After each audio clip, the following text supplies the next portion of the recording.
surgery. I was really worried about what would happen to my chest area. Initially, like when I lost my first 50 pounds, I was still wearing the same undergarments that I was wearing before, and I just was not feeling good about myself. I was like, my body looks weird. I feel great having lost 50 pounds, but like my clothes don't fit right. It just, nothing felt good or right. Ladies, like, you know what I'm talking about. When your undergarments don't fit you right, or when your clothes are the wrong size, you feel like nothing looks good. And so I went out shopping and got myself a new bra in a smaller size, and my gosh, what a difference it made. But over time, as I lost more and more weight, I noticed like it was a little bit saggier and saggier every month. I have breastfed 4 children, so I know they're not gonna be like what they were when I was 20. It was a little bit shocking for me because I felt a little bit like deflated up here. But this last month, I've noticed my weight has been stuck at almost the exact same weight, like plus or minus 3 pounds for like 3.5 weeks. I've noticed that like everything seems filled back out. So things are moving around in my body. I'm not losing weight, but things are moving. So those have kind of bounced back a little bit. I want to reassure you, everybody's body is different. But for me, I did experience some bounce back, which I really appreciate. I'm sure my husband appreciates it. And so many people, when you go on these online forums, start to get really freaked out about surgery because they're afraid of what's going to happen to their body. But the God's honest truth is that I was killing myself before this surgery. I was eating too much. I was eating the wrong things at the wrong times in the wrong amounts.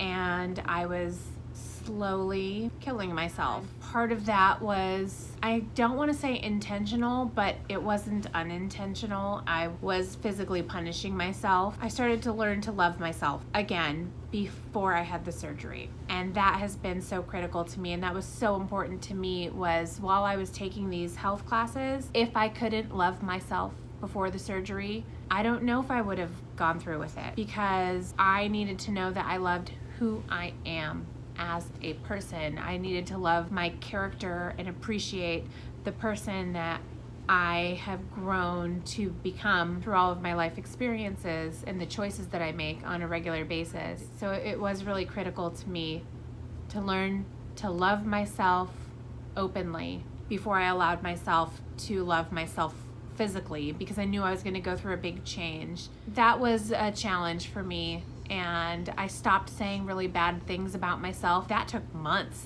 of like intentional effort to stop that inner voice from being so critical. I felt like the harder I tried to improve myself, the more I would criticize myself for letting myself get to that place in the first place. And so I really made an effort to stop it. And once I stopped it, then I allowed myself to start saying positive things and being grateful for where I am and being grateful for the abundance that I had before. It got me through hard times. It created its own issues, but that's not what I was focusing on. I was just focusing on being healthier and just loving myself for who I am, and knowing that the love for myself physically would come once I could stop criticizing me. You know, for people who are afraid to have the surgery because they're worried about what's going to change physically, forget all that. There are going to be physical changes, but they're going to be for the better. Yes, you are going to have loose skin. Yes, if you have boobs, they're going to sag. Yes, you will lose hair. I have heard, yes, that some people have teeth problems. I don't. Thank God. I just make an effort to take my vitamins. I don't know if that's helping. It's certainly not hurting.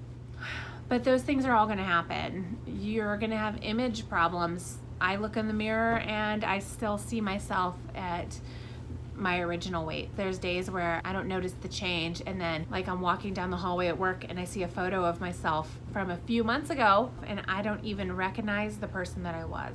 If you do qualify for this surgery and it's something that you're considering and you feel like it's right for your life, but you're afraid of the physical changes, for me, I would say don't be.